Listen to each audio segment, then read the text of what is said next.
To have, someone as high as the superintendent of the police department or the chief of the police department to come in to talk about that his officer really went the wrong way, that was really something that we don't see a lot in these cases.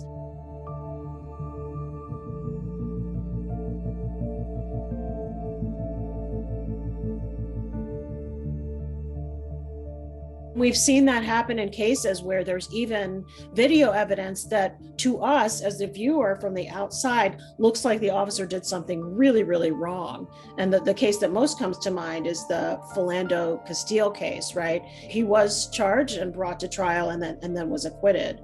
We also haven't had an acquittal on the Freddie Gray case out of Baltimore, right? So we do see these acquittals that are troublesome, but we are seeing that, officers being brought to justice. Before Officer Chauvin, there was Officer Van Dyke in Chicago, who was held accountable for the officer-involved shooting of young Laquan McDonald. And so with each of these cases, it's an opportunity for the community to sort of see justice at work and to try to find a way to use that as a way to heal.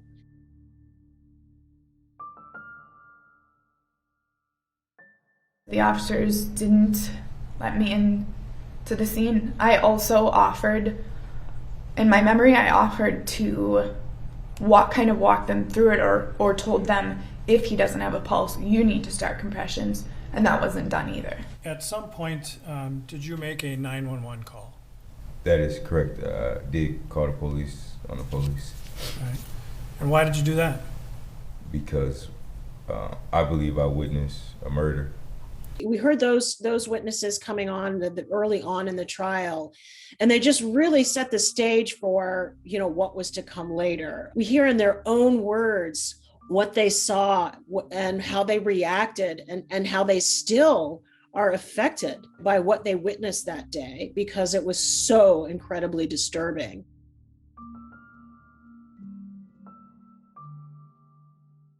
My opinion was that the force was excessive.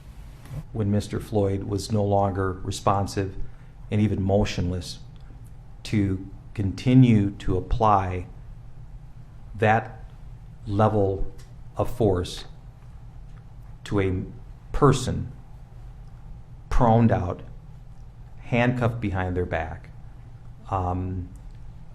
that in no way, shape, or form is anything that is by policy. Is not part of our training. That is really unusual, to have that many officers who are willing to come into a courtroom and point to one of their colleagues and criticize them. That's a very, very rare occurrence.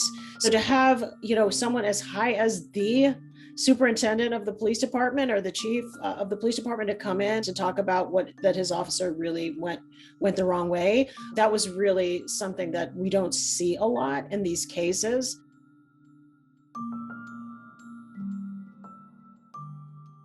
When we have these incidents, it's still relatively rare that you have a police officer that's actually brought to trial, that actually faces criminal charges and then is brought to trial. So these things have become exceedingly rare, but it's important because it's this is one of the reasons why in our justice system, trials are public events.